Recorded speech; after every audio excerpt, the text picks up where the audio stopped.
ጤና ይስጥልኝ። አርሰናል እንግዲህ በክረምቱ የተጫዋቾች ዝውውር መስኮት ከተለያዩ ተጫዋቾች ጋር ስሙ እየተያያዘ ይገኛል። በዋናነት ቡድኑ ፊት መስመር ላይ 9 ቁጥር የነ ማርቲኔሊ እና ትሮሳርድ አፕግሬድ ደግሞ በግራ መስመር አጥቂነት የበለጠ በሳካ በኩል ያለውን ማጥቃት ባላንስ የሚያደርግ ማለት ነው የሚያስፈልገው ይሆናል። 6 ቁጥር ቦታ ላይ ዙቢሜንዲ ወደ ክለቡ መምጣቱ አይቀርም። ሌላኛው ደግሞ የብሬንትፎርዱ ደግሞ ኖርጋርድም ፓርቴ እንግዲህ ትናንትና ነው ኮንትራቱ የሚጠናቀቀው ጁን 30 ካሁን ከጁላይ 1 ጀምሮ ነፃ ተጫዋች ነው ማለት ነው። ምንም አይነት ኮንትራት ከአርሰናል ጋር አይኖረውም። ስለዚህ ነፃ ነው የሚሆነው። ከዚህ በኋላ ኖርጋርድ ወደ ክለቡ መምጣቱ የሚቀር አይመስልም። ከዛ በተጨማሪ ግን ሴንተር ባክ ቦታ ላይ ከቫሌንሺያ ክሪስቲያን ሞስኬራን ለማስፈረም አርሰናል ጥረት እያደረገ ይገኛል። ያናል በዚህ ሰዓት አንገብጋቢ ነገር ባይሆንም የሴንተር ባክ ቦታ ሳሊባ ምናልባት በዚህ ሲዝን በቀጣይ ሲዝን ተጫውቶ ከዛ በኋላ ክለቡን ሊለቅም ስለሚችል ወይም ምናልባት ከሁለት ሲዝን ወይ ከአንድ ሲዝን በኋላ የመልቀቅ እድል ስለሚኖር እንደ ሪያል ማድሪድ አይነት ክለቦች አትኩሮ ስላደረጉበት የሱም ቦታ ተተኪ ቡድኑ ያስፈልገዋል በጊዜ ማዘጋጀት ማለት ነው። ከዛ አንጻር ነው የሞስኬራ ፊርማ ማለት ነው። ስለ ሞስኬራ የሰራሁት ቪዲዮ አለ፣ እሱን መመልከት ትችላላችሁ። ሞስኬራ የበለጠ ሳሊባ ወደ ቀኝ የሚያዘነበለው ሴንተር ባክ ነው። እንግዲህ በገብርኤል ማጋሌሽ እና በሳሊባ መካከል ያለው ጥምረት ላይ ማለት ነው። ገብርኤል ማጋሌሽ የበለጠ ወደ ግራ የሚያዘነብለው ነው። የእሱ ተጠባባቂዎች ደግሞ እንደ ጃኮብ ኪዮር አለ፣ እንደ ካላፊዮር አይነት የግራ እግር ሴንተር ባክ ሆነው መጫወት የሚችሉ ተጫዋቾች አሉ። ለሳሊባ ግን ትክክለኛ የእሱ ተጠባባቂ የሚሆነው ወይ በጊዜ ሂደት ደግሞ እሱን ተተኪ ሆኖ ወደ ዋና ቡድን ሊገባ የሚችል ተጫዋች የለም። ቤን ዋይትም ጁሊያን ቲምበርም የበለቀ የቀኝ መስመር ራይት ባክ ሆኖ ነው እየተመለከተ የምንገኘው ማለት ነው። ለሳሊባ በጊዜ ሂደት ተተኪ ሊሆን የሚችል አሁንም ቢሆን ተጠባባቂ ሊሆን የሚችል አይነት ተጫዋች ነው ሞስኬራ። ስለዚህ ቀላል የሚባል ዝውውር አይደለም፣ አስፈላጊም ዝውውር ነው።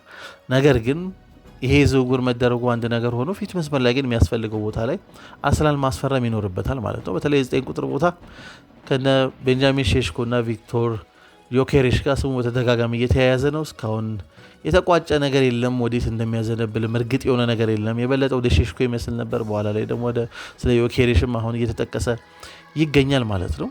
ነገር ግን ቅጩን እያወቅን አይደለም ወደዴት አርሰናል ሊሄድ እንደሚችል ማለት ነው፣ ወደ የትኛው አጥቂ ማለት ነው። ከዛ በተጨማሪ የግራ መስመር አጥቂ ቦታ ላይ ከተለያዩ ተጫዋቾች ጋር ስሙ ሲያያዝ ነበር።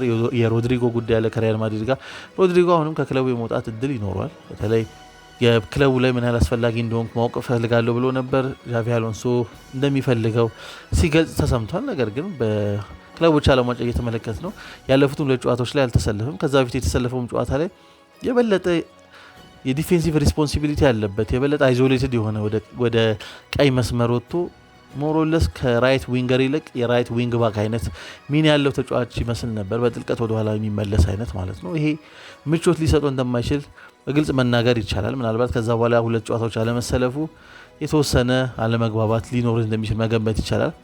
አርሰናል አንደኛ የሚፈልገው ይሄ ሮድሪጎ ነው። ከዚህ በፊትም ስለ ሮድሪጎ በተናገርኩት ቪዲዮ ላይ በግራ መስመር አጥቂነት ሮድሪጎ ብቸኛ የሚጫወትበት ቦታ አይደለም። ሴንትራሊ መጫወት የሚችል አይነት ተጫዋች ነው። እንዳስ ቁጥር መጫወት ይችላል። በጠባብ ስፔስ መጫወት የሚችል አይነት ተጫዋች ነው። ስለዚህ ሞር ቨርሳታይል የሆነ ተጫዋች ነው አርሰናል ሊያገኝ የሚችለው የግራ መስመር አጥቂ ቦታ ላይ ሮድሪጎን የሚያመጣ ከሆነ ማለት ነው። በጣም ጥሩ የሆነ አስደናቂ ተጫዋች ነው። ምንም ጥያቄ የለውም። ወርልድ ክላስ ተጫዋች ነው ሮድሪጎ። ስለዚህ በቡካዮ ሳካ ቦታ ያለውን ባላንስ ለማድረግ የሚረዳ ነው። አንድ ሴም ታይም ደግሞ ሴንትራሊ እንዲጫወት ቢደረግ ፊት መሰረት 9 ቁጥር ሆኖ ሲጫወት በተደጋጋሚ ተመልክተናል። ስለዚህ ብዙ አይነት አማራጭ ሊሰጥ ይችላል ማለት ነው። አንደኛው ኦፕሽን እሱ ነው ማለት ነው። አሁን ግን እንግዲህ ከቅርብ ጊዜ ጀምሮ ደግሞ እየሰማን ያለ ነው ከአርሰናል ጋር እየተያያዘ የሚገኘው የክሪስታል ፓላሱ ኤበሪቼ ኤዜ ነው ማለት ነው። እንግሊዛዊ ኤበሪቼ ኤዜ እንግዲህ የፓላስ ተጫዋች እንደሆነ የሚታወቅ ነው። ከግራ መስመር ተነስቶ መጫወት ይችላል። ሴንትራል 10 ቁጥር ሆኖ መጫወት ይችላል ማለት ነው። በጣም ጥሩ ተጫዋች ነው። ፕሪሚየር ሊግ ኤክስፒሪየንስ ያለው እንግዲህ ለፓላስ ትንሽ የሚበዛበት አይነት ተጫዋች ነው ማለት እንችላለን። ከፓላስ መውጣቱ የሚቀር አይመስለኝም። ስፐርስም ቶተናም ስፐርስም በደንብ ይፈልጓል ይህን ተጫዋች። አርሰናልም ከሱ ጋር ስሙ እየተያያዘ ይገኛል ማለት ነው። የተወሰነ ነጥቦችን ከዚህ አንጻር ለማንሳት ነው ስለ ተጫዋቹና አርሰናል ላይ ምናልባት ምን አይነት አገልግሎት ሊሰጥ ይችላል ቢመጣ የሚለውን ማለት ነው። አንደኛው የኤዜ ትልቁ አቅም ማለት ነው የድሪብሊንግ አቅሙና የቦል ፕሮግሬሽኑ ማለት ነው። እንግዲህ ፓላስ የበለጠ ሞር ዲፌንሲቭሊ ኦርጋናይዝድ የሆነ አይነት ቡድን ነው ማለት ነው። በትራንዚሽን መጫወት የሚፈልግ አይነት ቡድን ነው። ለእንደዚህ አይነት ቡድን ደግሞ የበለጠ ረዥም ርቀት ኳስ ይዞ ፕሮግረስ የሚያደርግ አይነት ተጫዋች፣ ቦል ኬሪ ሊያደርግ የሚችል ተጫዋች ያስፈልጋል። ጥሩ የሆነ ድሪብለር ያስፈልጋል። ይህንን የሚሰጥ አይነት ተጫዋች ነው እንግዲህ ኤዜ። በአማካኝ በጨዋታ 3 ስኬታማ የሆኑ ድሪብሎችን ማድረግ የሚችል ነው ማለት ነው። እንደዚህ በሎ ብሎክ ለሚጫወቱ ቡድኖች በጣም ጥሩ ፉትወርክ ያለው አይነት ተጫዋች ነው። ተጫዋቾችን ማለፍም ይችላል። አት ሴም ታይም ደግሞ ከቦክስ ውጭ ደግሞ ጥሩ ሙከራዎችን ማድረግ ይችላል። ወሳኝ ፓሶችንም ማድረግ ይችላል ማለት ነው። አንደኛው ግን ትልቁ አቅሙ የድሪብሊንጉና የቦል ፕሮግሬሽኑ ነው ማለት ነው። ሁለተኛው ደግሞ ከክሬቲቪቲ አንጻር ነው። ጥሩ ክሬቲቭ አይነት ተጫዋች ነው። የግብ ዕድሎችን ለቡድን አጋሮቹ መፍጠር ይችላል። ጥሩ ፓሶችን ወይም ወሳኝ ቁልፍ የሆኑ ፓሶችን መስጠት ይችላል ማለት ነው። በጨዋታ በአማካኝ 2 ኪ ፓሶችን ይሰጣል ማለት ነው። ከዛ በተጨማሪ ደግሞ የፓሲንግ አኪሬሲው ወደ 83-86% ነው በአማካኝ አጠቃላይ ማለት ነው። በተጋጣሚ የሜዳ ክልል ላይ ደግሞ የፓሲንግ አኪሬሲ ወደ 77 ያህል % ነው ማለት ነው። በተመሳሳይ ሁኔታ ደግሞ ረዥም ኳስ የሚሰጥበት የአኩሬሲ መጠን ወደ 63% ነው ማለት ነው። ፓላስ የሚጫወት ቡድን መሆኑን መርሳት የለብንም። ያን ያህል ኤሊት የሆነ ቡድን ላይ የሚጫወት ተጫዋች አይደለም። ስለዚህ ይሄን ግምቱ ስንቀት በጣም የተሻለ ኳስ መቆጣጠር የሚችል በዙሪያው ጥሩ ተጫዋቾች የሚኖሩና ብዙ ኳሶችን ፕሮሰስ የሚያደርግ ቡድን ላይ ደግሞ የበለጠ ቁጥሩ ከፍ ማድረግ ይችላል ማለት ነው። ክሬቲቪቲው በጣም ጥሩ ነው። ጥሩ ወሳኝ ፓሶችን መስጠት የሚችል ተጫዋች ነው። ከዛ በተጨማሪ ሌላው ትልቁ አቅሙ ደግሞ ከሴት ፒስ ጋር የተገናኘ ነው ማለት ነው። በጣም የቆሙ ኳሶችን በአግባቡ መጠቀም የሚችል አይነት ተጫዋች ነው ማለት ነው። የበለጠ የሴት ፒስ ፖተንሲውን መጨመር የሚችል ለክለቡ መጨመር የሚችል አይነት ተጫዋች ነው ማለት ነው። ረጅም ኳሶችን መምታት የሚችል ቀድሜ እንደጠቀስኩት የሚችል አይነት ተጫዋች ነው። አደሴም ታይም ደግሞ ከማዕዘን ምት ወይ ደግሞ ከቅጣት ምት ከፍጹም ቅጣት ምትም ግቦችን ማስቆጠር የሚችል አይነት ተጫዋች ነው ማለት ነው። ስለዚህ የቆመ ኳስን በጥሩ ሁኔታ መጠቀም የሚችል ኳሊቲ አለው ማለት ነው። ከዛ በተጨማሪ ደግሞ ከኳስ ውጭ ጥሩ ጠንካራ ሰራተኛ ነው። ወርክ ኢቲኩ በጣም ጥሩ ነው ማለት ነው።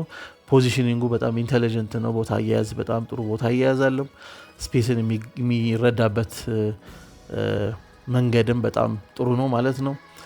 የተጋጣሚ ቡድን ተከላካይ ተጫዋቾችን ወደ ራሱ ሜዳ ድራግ አድርጎ የበለጠ ስፔሶች ከጀርባ እንዲፈጠር ማድረግ ይችላል ማለት ነው። ከኳስ ውጭ ጥሩ ነው ብያቸዋለሁ። በጨዋታ ቢያንስ 2.1 ታክሎችን ወይም ደግሞ ፕሬሲንግ አክሽኖችን ያደርጋል ማለት ነው። ስኬታማ የሆኑ ፕሬሲንጎችን ደግሞ ወደ 32% የሚያደርግ አይነት ተጫዋች ነው ማለት ነው። በዋናነት እነዚህ ትልቅ አቅሞች ያሉት በጥሩ ስብስብ ውስጥ በጥሩ ቡድን ውስጥ በሆነ ቁጥር ደግሞ የበለጠ መሻሻል የሚችሉ ቁጥሮች ናቸው። ምናልባት ማሻሻል ካለበት ያው ብዙ ኳስ የሚይዝ ነው። ፓላስ በዋናነት ክሬቲቪቲው በዚህ ተጫዋች ላይ በጣም ቤዝ ያደረገ ነው በኤዜ ላይ። ስለዚህ ሪስክ መውሰድ ያለበት ተጫዋች እሱ ነው። ስለዚህ ብዙ የድሪብል የማድረግም ሞር ደግሞ ሙከራዎችም የማድረግም ሊሆን ይችላል። ብዙ ሪስኮችን መውሰድም ይጠበቅበታል። ምክንያቱም በሱ ሞር ማጥቃቱ በዋናነት በሱ ስር ስለሚያልፍ እና ከሱ ብዙ ስለሚጠበቅ ማለት ነው። ከዛ አንጻር ይሄ ብዙ የፖሴሽን ሪስክ ያለው ነው። ብዙ ጊዜ ዲስፖሰስ ሊደረግ ይችላል ማለት ነው። በአማካኝ 14 ጊዜ በጨዋታ ዲስፖሰስ ይደረጋል ማለት ነው እስካሁን በነበረው ሁኔታ ማለት ነው። ነገር ግን የተሻለ ስብስብ ውስጥ ሲኖር ያ ሙሉ ለሙሉ ኃላፊነት አይኖርበትም። ያን ያህል ኃይለኛ ሪስክ መውሰድ አይጠበቅበትም። ይሄን ደግሞ ኃላፊነት ሼር የሚያደርጉት ሌሎች በዙሪያው ጥሩ ተጫዋቾች ስላሉ ይሄ ቁጥር መቀነስ የሚችል ነው። አሁን ግን ባለው ሁኔታ ይህን ያህል ዲስፖሰስ የሚደረግበት ቁጥር ነው። ከዛ በተጨማሪ ደግሞ ኤሪያ ላይ ያለው አቅም ነው። እንግዲህ አየር ላይ ኳሶችን ማጥቃትም ሆኖ መከላከል ላይ ማሻሻል ይጠበቅበታል ማለት ነው። ኢምፕሩቭ ማድረግ ያለበት ቦታዎች ወይም ኢምፕሩቭ ማድረግ ያለበት ነገሮች እነዚህ ሁለቱ ናቸው በዋናነት ማለት ነው። እንግዲህ ወደ አርሰናል ከመጣ ምን አይነት አገልግሎት ሊሰጥ ይችላል የሚለው ቀደም እንደጠቀስኩት በዋናነት በግራ መስመር አጥቂነቱ መጫወት ይችላል፣ ከግራ መስመር ተነስቶ ማለት ነው። ከዛ በተጨማሪ ደግሞ ሴንትራል ላይ መጫወት ይችላል ማለት ነው። ምንም ጥያቄ የለውም። አንፕሬዲክታቢሊቲ ያለው በጣም ፉትወርኩ በጣም ጥሩ ነው። እንደ ማርቲኔሊ አይነት ተጫዋች አይደለም። ማርቲኔሊ እያንዳንዱ ድሪብሊንጉ በጣም ሞር ፕሬዲክታብል ነው ማለት ነው። ተጫዋችን የሚያልፍበት መንገድ በጣም ፕሬዲክታብል ነው። የበለጠ ስፔስ የሚፈልግ ነው ተጫዋችን አልፎ ለመሄድ ማለት ነው። ከጀርባ የሚገኝን ስፔስ ለመጠቀም ማለት ነው። በጠባብ ስፔስ ይቸገራል እንደ ማርቲኔሊ አይነት ተጫዋች ማለት ነው። ኤዜ ግን በጠባብ ስፔስ መጫወት ይችላል። በሁለቱም አቅጣጫ ዳይሬክሽንን እየቀየረ በውስጥም በውጭም ድሪብል ማድረግ ይችላል ማለት ነው።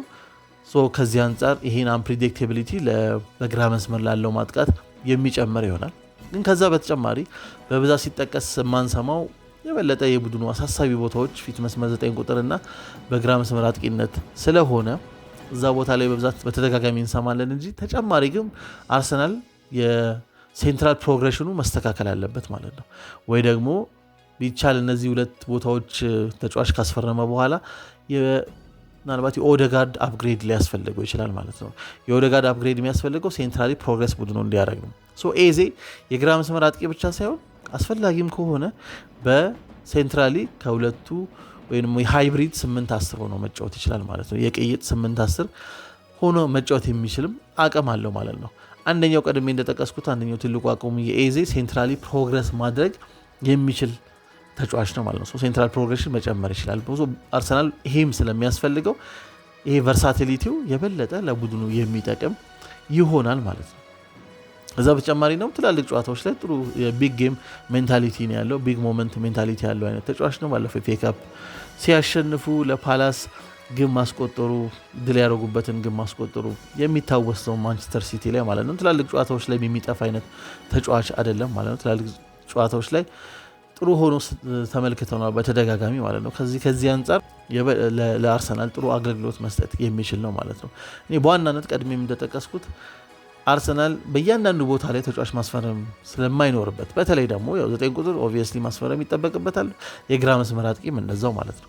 አትሊስት ሁለቱም ተጫዋች አስፈርመው የነ ዙቢሜንዲ መሀል ላይ ያሉት እንዳሉ ሆኖ ማለት ነው አስፈርመው ከሆነ የሚጨርሰው ቢያንስ በግራ መስመር አጥቂነት የሚጫወተው ተጫዋች ተጨማሪ ነገር ማድረግ ቢችል ጥሩ ነው ማለት ነው። ሌላ ተጨማሪ ተጫዋች ለዚህ ለሴንትራል ፕሮግሬሽን ተብሎ የኦደጋርድ አፕግሬድን ከማምጣት ይልቅ አንደኛው አማራጭ የሚሆነው ተጨማሪ ወጪ ላለማውጣት ማለት ነው የግራ መስመር አጥቂው ይህንንም አይነት ስራ ደሴም ታይም መስራት የሚችልበት እድል ቢኖር ጥሩ ነው ብዬ አስባለሁ።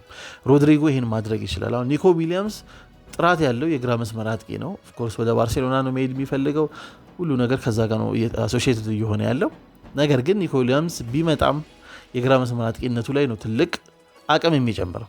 ይህ ሴንትራል ፕሮግሬሽኑ ላይ ግን ሴንትራሊ እንደ 8-10 ሃይብሪድ ሆኖ መጫወት የሚችል አይነት ተጫዋች አይደለም ማለት ነው። ነገር ግን ኦደጋርድ ሮድሪጎ እዛ ቦታ ላይ እንደዛ ሆኖ መጫወት ይችላል። አት ሴም ታይም ኤዜ ይህንን ማድረግ ይችላል ማለት ነው። ሁለቱ የተለየ ነገር የሚሰጡት ከሌሎች ከግራ መስመር አጥቂዎች አንጻር ማለት ነው ተጨማሪ ከግራ መስመር አጥቂ ቦታ በተጨማሪ ማለት ነው እንደ አስፈላጊነቱ ሴንትራሊ ከሶስቱ የመሃል ሜዳ ተጫዋቾች የበለጠ የ10 ቁጥር አይነት ሚና ወይ የፕሌይ ሜኪንግ ሚና የሚጫወተውን ተጫዋች ሆኖ ማገልገልም ይችላሉ በተጨማሪ ማለት ነው። ይህን ነገር ማግኘት ይቻላል ከሁለቱ። አሁን ደግሞ ስሙ የተያያዘው ኤዜ ይህንን ማድረግ ይችላል። ከዚህ አንጻር ትልቅ አገልግሎት መስጠት ይችላል ማለት ነው።